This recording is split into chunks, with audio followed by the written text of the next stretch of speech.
Well, I'm waiting for Alyssa to get out of school. Jimmy had to work overtime, so I told her I'd come pick her up. She's a safety patrol, so she's one of the last people to leave the school. Um, I finally broke down and decided to go buy a bathing suit only because I had a revealing moment at the swim class today.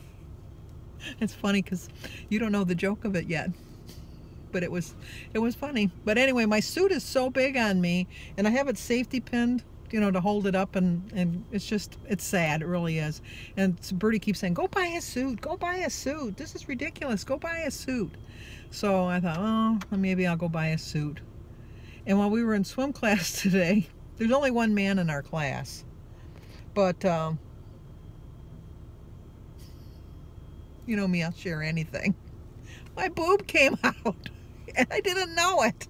And I'm going through these things, you know, doing all my aerobics, doing everything I'm supposed to do, and it just felt a little breezy.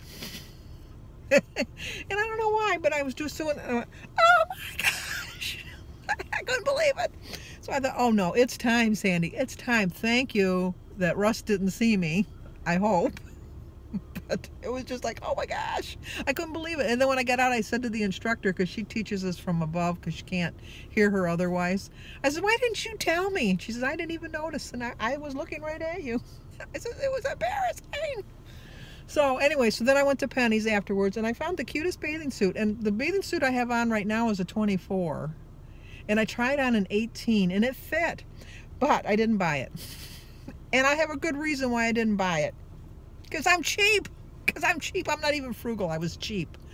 And I just think it was overpriced because it was a two-piece, and you could buy the top to the size and the bottom to the size that you needed, so you could pick out which one you wanted. And I found the cutest, and it was a size 18, both top and bottom, and it was $59, and it was 40% off. So I thought, oh, that's not bad. It ended up being 36 bucks. I think that's not a bad price for a bathing suit. And so I went up to the counter to buy the bathing suit. No, it's $36 a piece for like the top and $36 for the bottom. Who's going to buy just the bottom and not have the top? Or who's going to buy the top and not have the bottom? I just didn't understand that. And so that would have been $72. I cannot bring myself to spend $72 for a bathing suit. There's just no way. So I said, no, thank you. He says, you really don't want it? It's really cute. And I go, no, I really don't want it. Not for $72, no. So I came home and I found one on Amazon for $25. So I ordered it. And we're not going to swim class on Monday because Bertie has a dentist appointment. And so it should be here by next Wednesday, and I'll be all set. So I don't know why she's not. I know I keep looking, but I don't want her to walk by me because Jimmy usually picks her up on Wednesdays. But like I said, he's working overtime, and I don't want her to walk by me. So cheap. I know I'm cheap. And I'm lucky I didn't get arrested for flashing, but oh well, here she comes. Okay, I'll talk to you guys in a bit. Here's Alyssa. Hey. Let me just say, hey. Hey? Hey, hi, ho. That's not a word. It's not a word? No, it's 3 syllables, right? Yep. Hey. Hi. Hi. Oh. Hello. That's 2 syllables. All right, we're going to go home now. Say goodbye. Bye. It's dark outside, so I have my blinds closed, and that's where they meet. I don't like that. It's a peekaboo. I call those a peekaboo. I don't like those. Not that I think people are coming in and looking at me like this, but I always call them a peekaboo. Like when you close your regular blinds and there's like that little bit of a... I don't like that. But that's just me. I don't know if this is for everybody or it's just the people that go to the meetings itself, but I get an email from Weight Watchers, I think once a week. I really haven't paid that much attention to when I get it, as an encouragement to kind of boost you along, and it's got different stories and things that you can read up on to kind of give you inspiration. I think that if you're just an online member, you get it, but I'm not really sure. And I never look at them. I see that it's from Weight Watchers and swipe it and get rid of it. But lately I needed some motivation, and so I've been looking for things to motivate me. So the topic this time, I don't know if it's this month, this week, this email, but anyway, it's called What's Your Why?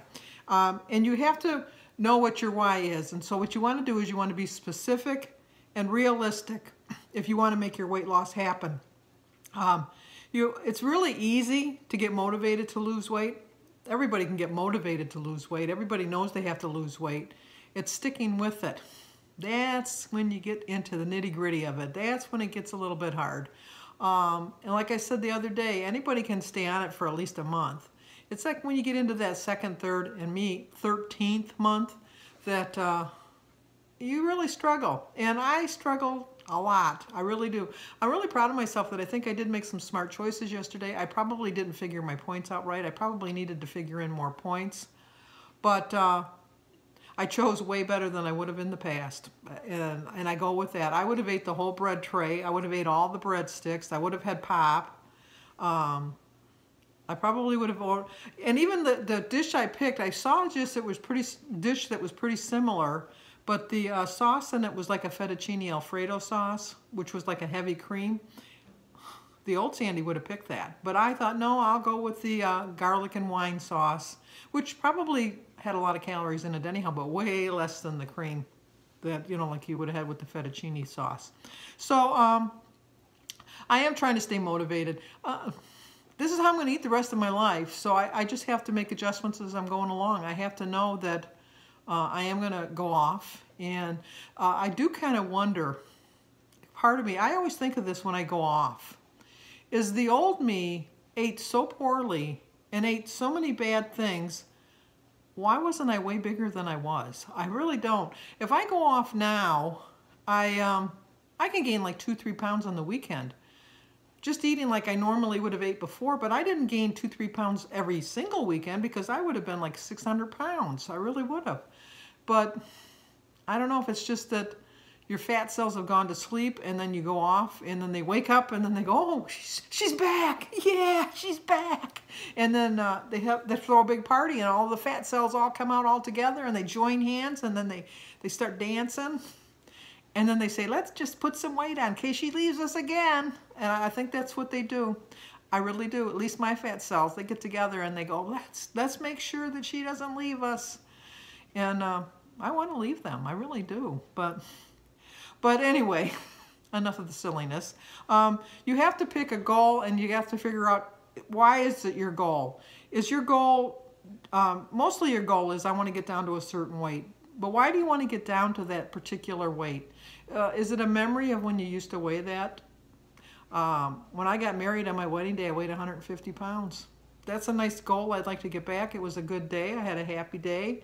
But at my age, is it realistic to think that I'm going to get back to 150 pounds? As you get older, you tend to put on weight anyhow. It's slower to come off. And maybe your ideal weight when you were 20 isn't the same ideal weight that you are when you're 65 or 70 or 75. But your doctor knows. And so I am going to, when I go to the doctors in March, find out from the doctor exactly what she thinks that my goal should be. What is a healthy, realistic goal? Obviously, it's going to be under 200. That's a no-brainer. I know that. But my personal goal of the 175, maybe that's a realistic goal for me. I don't know until I ask the doctor. But in the meantime, I'm going to still shoot for my 75 pounds by Easter, which everybody's told me is April Fool's Day. So I have to do it by then. I have to know I have to do it. And be specific on your weight goals. Don't say, you know, I'd like to lose weight so that I can go to the amusement park and have fun. No, say I want to lose weight because when I go to the amusement park, I want to go on the roller coaster. Although I don't want to go on the roller coaster. They scare me. I don't like them. I just don't know. Why do you want to pay so much money for... I remember when I went to Space Mountain and my family, my sisters were so mean to me. They did so many mean things to me. But they had been on the Space Mountain ride before. And when you're going up, you can hear all this, like you're walking in a circle to get all the way to the top. And I knew it was a ways to get up there. Not thinking that I was getting on a roller coaster. I'm going on Space Mountain. This is not going to be a roller coaster. And I heard screaming and everything. And went right over my head, didn't even know. And I do remember that there was a lady that was way older than me in front of me in the space capsule or whatever it is. It was a roller coaster ride. It wasn't a space capsule. But I know that all the way down she was screaming and she was going, "Oh, I'm going to lose my teeth. I'm going to lose my teeth." And I kept saying, "Then keep your mouth shut," because I figured I'd be the one getting hit with the teeth. Oh, it was the worst thing. You'll never see me saying, "I want to get thin enough to go on a roller coaster." But I'd like to be thin enough to go on the merry-go-round. Because, you know, sometimes just climbing on that horse is a struggle in itself. And I know that to be true. But, you know, did you ever try? That's why I don't like when I go to a restaurant with the high top table. I don't like climbing up onto that chair and then my feet are dangling. I can imagine how a short person feels like in a booth when their feet don't touch the ground. Gina Pearson, I'm talking to you. But anyway, I just don't. That's not going to be my goal. But my goal would be to get on that, climb on that horse in the merry-go-round. Not the little wagon that I usually would have sat on. You know, like when you sit on the little, I don't know, not a wagon. But you know why that little two-seat thing that's, I'm trying to describe it. It's just like a park bench that's on the roller coaster that goes around. And even the roller coaster I'm not really a big fan of. But anyway, that's neither here nor there. Forget that. And you want to think of the elements of why. So you want to be specific as you can. So you want to say, do I want to get down to a certain size clothes? Or I want to be able to play baseball again. My first goal was to be able to walk carrying a chair to watch my grandchildren play baseball. Seems simple enough, but there was a time when I could not walk and carry a chair without getting winded. There was also a time that I just couldn't walk. But now I can do both. But my goal is, more specifically, is like to get there early enough to do warm-ups with her. That'd be my goal. And you want to frame it in a positive light. And just be positive. I'm going to positively reach my goal. It might take me a long time this time. Where am I going? I got nothing else to do. I'm going to do it. This time I am going to do it. And just stick with that, you know, with that thought. And then make it personal. Why am I doing it? Am I doing it for someone else? You're not going to succeed. You're just not. You have to do it for yourself, whether it's for your health, just how you feel, how you think you look. You have to put yourself first. And I'll tell you every day, I'll beat it with like a stick with it, like a beating a dead horse. Stop being so mean to yourself. Be nice to yourself. Stop blaming yourself when you screw up. You're human. You're put on earth to make mistakes, but to learn from your mistakes. And then if you don't learn from your mistakes, then you know you're failing. Everybody's going to make a mistake in life. And once you reach your goal, your new goal is going to be, you know, like you're going to have a new goal. My first goal was to lose 25 pounds. Then I moved on to 50. Now I've moved on to 75. You have to readjust your goals. Don't set too big of a goal, because then you're setting yourself up for failure. Just think to yourself, this is the small goal that I want to accomplish, even if it's just getting into the next set of numbers. So that's what you want to do. And what you want to do is keep asking yourself, why am I on this journey? I'm on this journey because I want to get healthy, and I want to feel better about myself, and I just want to be better. So I will see you guys at dinner. Okay, let's eat dinner. Here we go. It's a 16-point dinner. I made my own little sub, I guess. I used 1 ounce of turkey breast because that's all I had left. I counted it as a point. 2 ounces of ham for 1 point. I put 16 pepperonis on there for 1 point. I have 1 slice of provolone for 2 points. My wellness wrap, extreme wellness wrap, is 1 point. 0 for the tomato, the tea, and the water. The pasta visual is a little over a cup. It's like a cup and a half, so it's 9 points. And then I had a little bit of mozzarella cheese left, so I just threw that on top. So I added it up and it came to 16 points, and I still have 4 points left for dinner. I'm bummed because I got the wrong iced tea. It's peach flavored. No, not my favorite. Ooh, look at all this. Look at all the light shining in my eyes. I'm watching Valerie Reese. She's doing a taste test. And my dinner was very good. It was a little filling, but it'll get me through till the morning. So hit the like button, subscribe, comment, and share, and I will see you guys tomorrow.